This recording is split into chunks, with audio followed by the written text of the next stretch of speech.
Uh, there's lots of ways of communicating with employees, but for us, really, we think the best communication is not, you know, it's not communication from the top down, but it's communication that happens naturally amongst friends. And so that's why we encourage 10 to 20% of people's times, especially if you're a manager, to be spent outside the office, hanging out with other employees and people that you work with. And sometimes when we do the new sometimes when we do the new manager orientations, and we encourage them to spend 10 to 20% of their time outside the office, if they're someone new, then a reaction we get is, well, isn't that wasting time? We're not really working.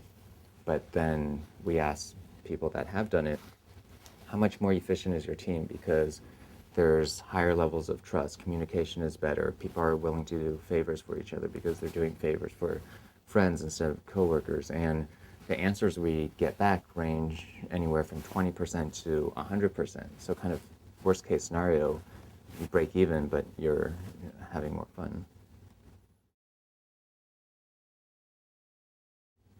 Well, so there's different ways of firing employees, and firing, in some cases is maybe even too strong a word.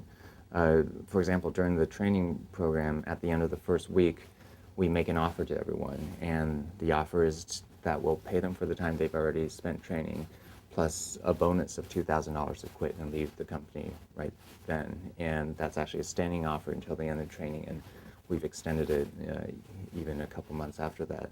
So technically, it's the employee making their own choice on whether this is the right company for them. And in Las Vegas, starting pay for a call center rep is $11 an hour. There's plenty of other call centers. So $2,000 is a pretty significant amount of money. So we want to make sure that we get employees that are really believe in the long-term vision of the company, want to be part of that, and really believe that this is the company that's right for them from a culture perspective. And we do occasionally have people that take that offer, and I think it's actually a win-win for both sides. So in late 2008, we had to lay off about 8% of our staff, and that was actually a pretty tough thing to do. We were actually still growing year over year, but this was during the whole financial crisis, um, and we had planned for much more growth than we actually had, and so we had hired into that, and then we realized that we weren't going to be making our numbers. So we ended up laying off about 8% of our staff, but we wanted to do it in a proactive way.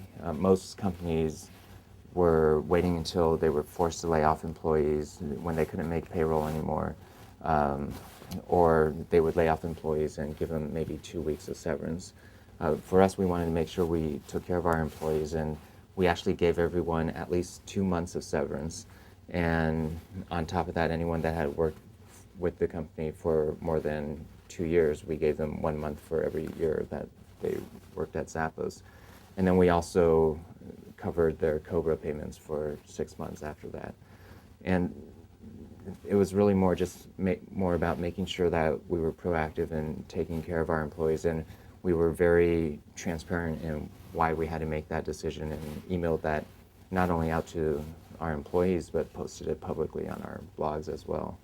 And so I think for us, it's one of our core values is about being open and honest, and we tried to be as open and honest as we could with all our employees, and made sure that we weren't backed into a corner, and because we could have actually waited a few more months, but we wanted to make sure that they got a decent amount of severance instead of just doing what most other companies seem to be doing, which was just letting them go with very little severance.